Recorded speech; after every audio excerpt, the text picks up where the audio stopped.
La desigualdad por razón del género atraviesa todas las dimensiones de la vida social, incluyendo el derecho a contar con condiciones de trabajo dignas.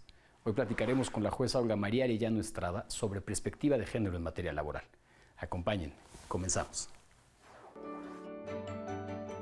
Olga María Arellano Estrada estudió la licenciatura en Derecho en la Universidad de Guanajuato. Es maestra en Derecho por la Universidad Nacional Autónoma de México, institución en la que también se graduó con mención honorífica en la especialización en Derecho Administrativo. Cursó la especialidad en Derecho del Trabajo y Justicia Laboral en la Escuela Federal de Formación Judicial, donde también se ha desempeñado como docente. En el Poder Judicial de la Federación, ha sido oficial judicial, analista jurídico, actuaria judicial, secretaria de juzgado de distrito y de tribunal colegiado en los estados de Guanajuato, Puebla y en la Ciudad de México. Desde noviembre de 2020, ocupa el cargo de jueza de distrito del Tribunal Laboral Federal de Asuntos Individuales en el estado de Hidalgo. Olga, muchas gracias por acompañarnos y bienvenida a tu programa Escuela Judicial. ¿Qué tal? Muchas gracias por la invitación. Es un gusto tenerte por acá. Olga, por favor, ¿qué te parece si comenzamos este diálogo con preguntándote más bien cómo definirías el derecho laboral desde una perspectiva de género? Claro que sí. Aquí me parece muy importante que hagamos primero un acercamiento al derecho laboral de una manera muy general, aquí teniendo presente que vamos a estar haciendo referencia a las relaciones laborales, en donde por una parte vamos a tener a la parte trabajadora, a la fuerza obrera, y por otro lado vamos a tener a los patrones, a las empresas, a la fuerza, a la parte empleadora. Cuando estos dos factores se vinculan, se relacionan, es necesario ver la manera en que se va a desarrollar la relación laboral. Históricamente, la parte trabajadora ha estado en desventaja respecto de la parte patronal, y esto sobre todo por razones económicas. Es por ello que la normativa de la materia siempre ha tenido un espíritu proteccionista hacia la parte trabajadora, a fin de evitar que esas diferencias, ese rezago, sobre todo en cuanto a lo económico, así como en cuanto a otros factores, no impliquen que tengan menos derechos en esa relación laboral, ni que no puedan defenderlos en algún momento en que ello sea necesario.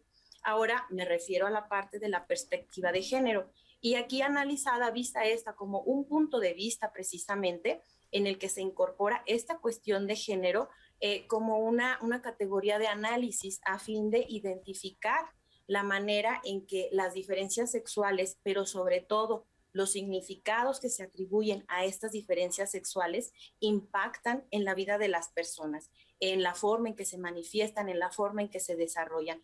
Cuando unimos estos dos conceptos, estas dos partes, el derecho laboral por un lado y la perspectiva de género, vamos a darnos cuenta de la manera en que se han desarrollado las relaciones laborales a lo largo del tiempo. Por un lado, como mencionaba en un inicio, la parte trabajadora ha estado en desventaja históricamente y ya por sí representa un grupo de vulnerabilidad, un grupo vulnerable. Sin embargo, debemos tener presente que cuando se comenzó y se han venido dando toda la regulación, toda la normativa para proteger a este grupo vulnerable, lo cierto es que se partió de una concepción androcentrista. Esto en el sentido de que únicamente se visualizaron los intereses y las necesidades de los hombres trabajadores, de los intereses y necesidades que se deberían ver cubiertos en las relaciones laborales, dejando a un lado tanto lo que corresponde a los derechos de la mujer como a las demás personas de la diversidad sexual.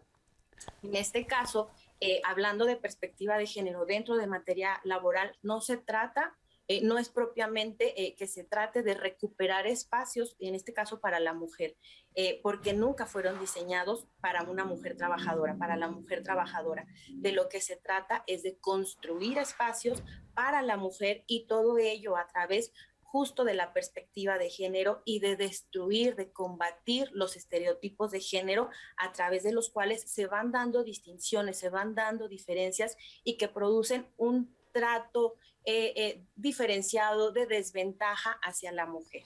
Precisamente esta lectura que estás haciendo, Olga, en clave histórica, para hacer una diferenciación entre lo que se recupera y lo que se construye apenas, es importantísimo y me gustaría precisamente, con base en eso, hacerte una siguiente pregunta. ¿Cuáles son las limitantes a la dignidad, a la autonomía, considerando pues al trabajo como un mecanismo de realización personal, ¿no? Que se han ido naturalizando o han ido cobrando carta de naturaleza en estas dinámicas laborales, en estos espacios laborales, pero que en realidad, como lo decía hace un momento en la pregunta, terminan siendo afectaciones o limitantes a la dignidad y a la autonomía por razón de género? ¿Cómo cuáles consideras que pueden ser algunas conductas que han sido normalizadas en este contexto? Creo que sí, hay cuestiones muy interesantes y sobre todo me parece muy importante que detectemos esto, que se presentan determinadas facilidades, tal vez por así decirlo, para las trabajadoras, pero en realidad vienen cargadas con una cierta ideología que lo que hace es perpetuar las diferencias y la distinción y en sí la discriminación en materia laboral por cuestiones de género. Una de ellas la vamos a tener en los tiempos parciales. Frecuentemente se presenta, sobre todo para el caso de las mujeres, la jornada de medio tiempo o de un tiempo parcial. Esto se dice, va disfrazado, se dice que va con la idea de ayudarla, con la idea de permitirle que el resto de sus actividades, que el resto del día se dedique a otras cuestiones. Y esas otras cuestiones generalmente son a la familia, ¿no? Asumiendo que si bien puede dedicarse, puede tener un trabajo, puede tener actividades laborales y coadyuvar con un ingreso a la familia. Lo cierto es que su actividad principal, su actividad primordial, lo que corresponde de acuerdo con su género y con sus intereses, es el cuidado de la familia, ya sea porque pertenezca a ella, digamos, como hija, al cuidado de sus padres, al cuidado de sus hermanos, o bien como titular de una familia a la que le corresponde, por esa circunstancia de ser mujer, el cuidado de los hijos. Entonces, esto del medio tiempo se presenta de esta manera como para darle esa finalidad, pero aparte de que se perpetúa este estereotipo de género, de que a ella le corresponde el cuidado de la familia y de los hijos, lo cierto es que también se dan condiciones precarias de naturaleza laboral, es decir, menos sueldo, menos prestaciones de todo tipo, tanto de carácter económico en especie, incluyendo las cuestiones de seguridad social, pues al tener un menor sueldo también se cotiza menos hacia el área de seguridad social y los derechos que a partir de ello posteriormente le pudieran derivar también se ven disminuidos. E inclusive un nivel de responsabilidad mucho menor cuando consideramos precisamente que este es el ruido de fondo que existe en los espacios laborales, ¿no? Claro, claro, y es muy importante tenerlo en cuenta y que distinguirlo, decía yo, darse cuenta de que se presenta como una facilidad, pero en realidad lo que está haciendo es dejarla un poco retrasada, o sea, permitiendo que únicamente tenga actividades administrativas, tal vez superficiales, y no aquellas que le implicaran un mayor esfuerzo intelectual para el que desde luego está Por capacitado, supuesto, tanto intelectual como de y un reflexión. desarrollo personal y profesional. Olga, Claro. vamos a una breve pausa. A nuestra audiencia no se desconecten, estamos comenzando y ustedes están viendo Escuela Judicial.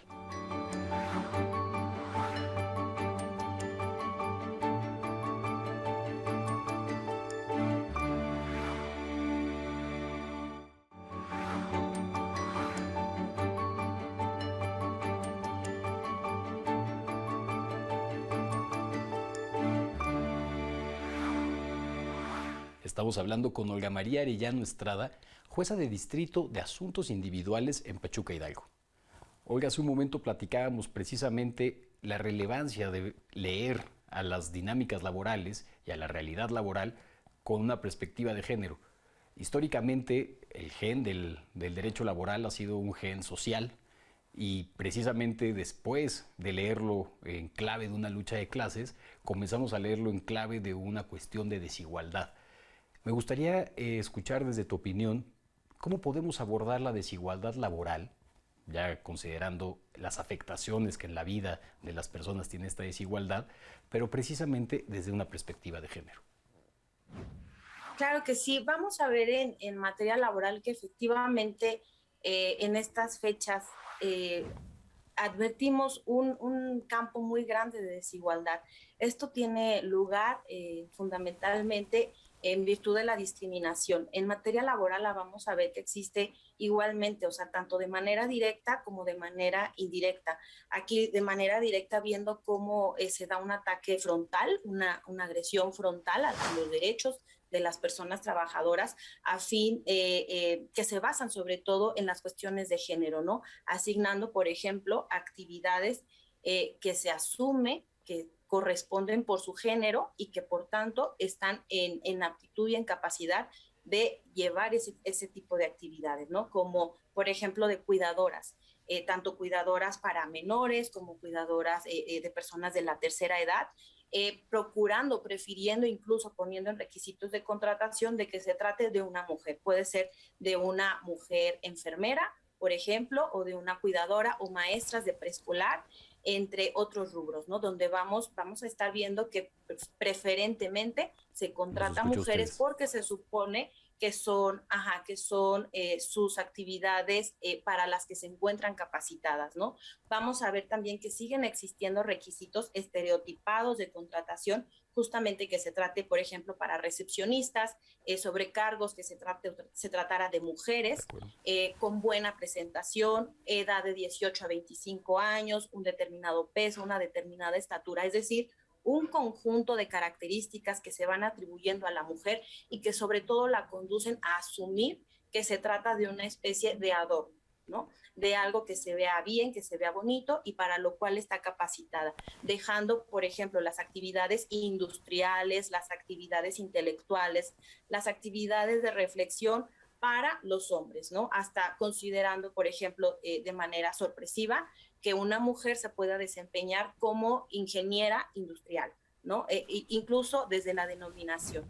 Esto en cuanto a la discriminación directa. También vamos a advertir que existe discriminación indirecta y esta me parece muy interesante porque vamos a ver cómo existen normas que aparentemente son neutras y que desde esa neutralidad pretenden cumplir la obligación de considerar al hombre y a la mujer en un plano de igualdad. Pero lo cierto es que se ignoran a través de estas normas determinadas características biológicas que en este caso corresponden a la mujer y en virtud de las cuales mediante la aplicación de dichas normas se abre la brecha entre hombres y mujeres, ¿no? Y aquí un ejemplo importantísimo me parece el de las licencias de maternidad que están así reguladas en las normas, ¿no? Lo mismo en las licencias, en las pensiones, pero me refiero primero a las licencias de maternidad. Únicamente hasta ahora, de manera general, la licencia de maternidad se otorga evidentemente a las mujeres por el plazo aproximado de 3 meses, tanto en el ámbito público como en el ámbito privado. Y esto asumiendo que es ella la que por el desgaste físico que implica la gestación y traer al mundo a una nueva persona, es la que debe cumplir ese tiempo de descanso y de retiro de las actividades laborales. Pero con ello nuevamente vemos cómo se perpetúa un estereotipo de género en el sentido de que sí el desgaste físico, pero la titularidad de la paternidad y de la maternidad no corresponde solamente a la mujer. Esa misma responsabilidad está del lado de los hombres y sin embargo, hasta ahora únicamente en el Consejo de la Judicatura Federal se otorgan licencias de paternidad por el plazo de 3 meses, porque de acuerdo con la Ley Federal del Trabajo en el ámbito privado van a existir licencias de paternidad, pero por 5 días. Con ello se visualiza como el hombre como una especie de ayuda a la maternidad, cuando en realidad no es una ayuda, es el ejercicio de una responsabilidad que corresponde en igual porcentaje tanto a hombres como para mujeres. Vemos esto que de esta manera se da en el ámbito privado, a pesar de que existe incluso de manera muy disminuida y aún así estereotipada una licencia por 5 días, aún existiendo no se usa. Eso ya lo vemos en la práctica. No se llega a hacer válida esa licencia de paternidad ni siquiera por 5 días, porque se piensa de pues para qué la quiere, si la que tuvo al bebé fue ella, si la que parió fue ella, para si la que qué tiene quiere que alimentarse ella, ¿no? Exacto, y cuidar a un bebé. Me gustaría mucho resaltar precisamente esto que estás mencionando, Olga, porque es a partir del diseño, de cómo funcionan los espacios laborales, que también podemos reconfigurar el diseño de nuestras relaciones sociales. Y es precisamente, me gustaría resaltar entonces la relevancia de una perspectiva de género desde ese punto, porque realmente, y me temo este atrevimiento de decirlo así, perspectiva de género no quiere decir perspectiva de mujeres. Perspectiva de género quiere decir perspectiva en términos de igualdad y no discriminación por razones del género. Por lo tanto, también hay un derecho a la paternidad que con esta perspectiva podríamos ver garantizado y podríamos impulsar desde otra visión y desde otro punto de vista. Olga, vamos a una breve pausa. Acompáñame por favor a ver la reseña de un libro que habla precisamente sobre la necesidad de crear políticas públicas por parte del Estado orientadas a la igualdad de género. Esta obra la puedes consultar en la biblioteca de la Escuela Federal de Formación Judicial. Volvemos. Violencia contra la mujer y maltrato familiar. Libro que relata hechos reales de violencia en el ámbito doméstico ocurridos en Brasil. Su objetivo es lograr el empoderamiento de las mujeres. Parte de un análisis del feminicidio como fenómeno delictivo y señala la urgencia de romper el silencio ante una situación de violencia. Destaca la necesidad de crear políticas públicas por parte del Estado orientadas a la igualdad de género, prevención y defensa de las mujeres frente a la violencia y el maltrato.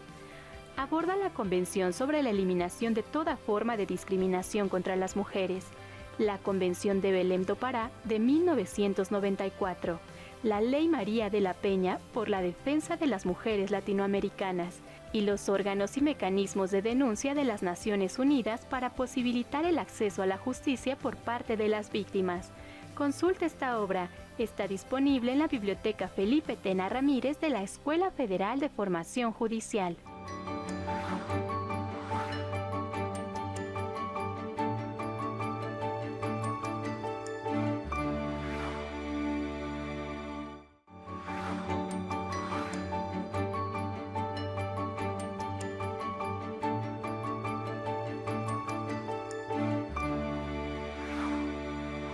Gracias por continuar con nosotros.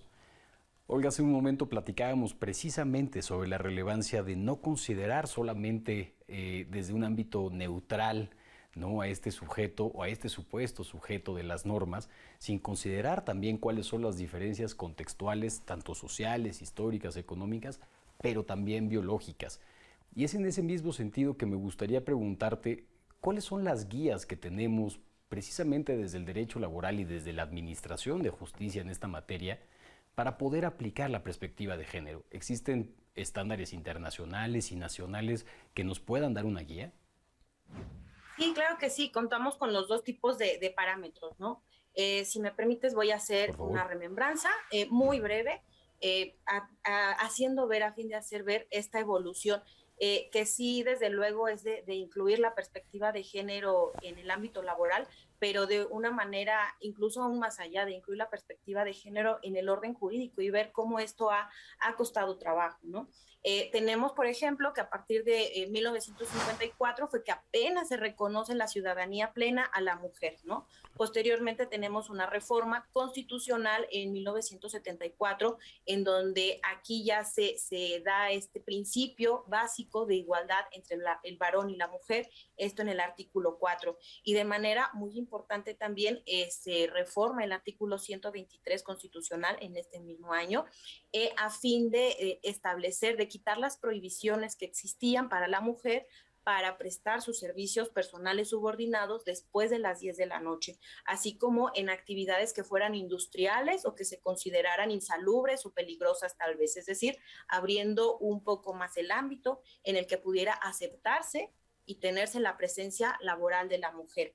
Posteriormente vamos a tener la emisión de la CEDAW, de la Convención para prevenir y erradicar todo tipo de discriminación contra la mujer, que fue ratificada por México hasta 1981. Y de esta convención surge una cuestión muy importante, y es justo algo de lo que mencionaba previamente, que si bien es necesario detectar tanto las cuestiones normativas como de práctica que se den en un uso cotidiano, detectar y quitar del orden social en general aquellas que produzcan algún tipo de discriminación, en este caso hacia la mujer. Esto, desde luego, es algo que debe ser tarea de todos. Hay otra cuestión que resulta también muy importante y que deriva de la CEDAW, y que es el tomar acciones afirmativas, el emitir acciones afirmativas. Desde luego que es algo muy necesario quitar todo lo que redunde en una discriminación, pero es necesario emitir acciones afirmativas en el sentido de tomar medidas que de manera activa, que de manera efectiva tiendan a minorar esa brecha de desventaja entre la mujer, pero como lo mencionas, entre todos los demás grupos de vulnerabilidad, ¿no? Como pueden ser las personas de la diversidad sexual y todos los demás grupos vulnerables, desde luego.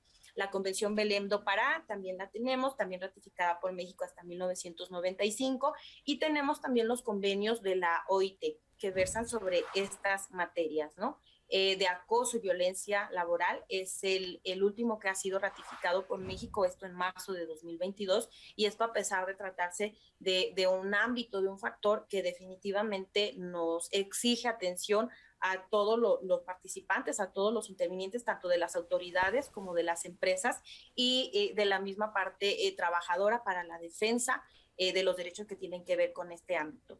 Y los demás convenios de la OIT que versan sobre las cuestiones de maternidad, remuneración igualitaria entre hombres y mujeres, de trabajadoras y trabajadores domésticos y demás, que forman parte ya de la normativa que resulta obligatoria para el Estado mexicano y para la contratación y la prestación de los servicios personales de todos los trabajadores. Y mencionaba también que tenemos las sentencias de la Corte Interamericana, que una de ellas es la de las mujeres que sufrieron violencia sexual de Atenco contra México, que es en 2018, y otra sentencia contra el Estado de Guatemala, también de 2018, en donde ambas, si bien no derivan de relaciones laborales como tal, lo cierto es que sí, a través de ellas se pone de manifiesto cómo hasta estas fechas tenemos aún una continuidad, una prórroga de los estereotipos que atribuyen a la mujer únicamente una función reproductora, una función sexual y una cuestión que se refiere únicamente al cuidado de los hijos, a tal grado que este es del caso de Guatemala, a tal grado de que si una mujer llega a dejar en casa a sus hijos por salir a cumplir un trabajo, por salir a trabajar, y si los hijos sufren algún perjuicio, algún accidente o algo, se le responsabiliza, se le atribuye una responsabilidad a ella, porque su principal función era justamente esa, de quedarse en casa al cuidado de los hijos. Y debemos tener presente también, desde luego, los criterios de la Suprema Corte de Justicia de la Nación, que han sido importantísimos y que han llevado incluso a la reforma de leyes. Tenemos, por un lado, por ejemplo, en el caso de las pensiones por viudez, que fallecía el trabajador y la esposa o la concubina podía disfrutar de una pensión por viudez cumpliendo los requisitos de ley y que no exigían mayor cuestión.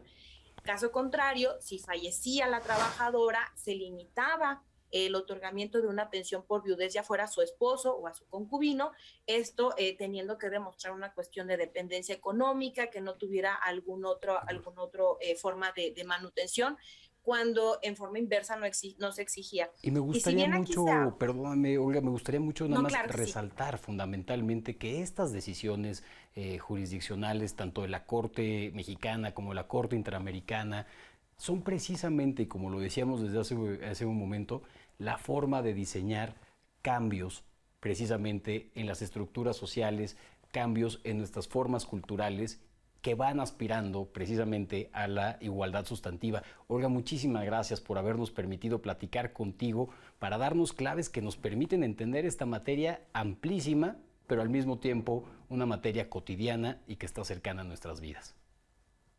Con muchísimo gusto, muchas gracias. Ha sido para mí un gusto y un honor poder participar en la difusión de la nueva cultura de la reforma laboral. Al contrario, muchísimas gracias, el gusto es nuestro. Olga María Arellano Estrada, jueza de distrito de asuntos individuales en Pachuca, Hidalgo. A nuestro auditorio, muchas gracias por seguirnos. Esto fue Escuela Judicial. Nos vemos en la próxima.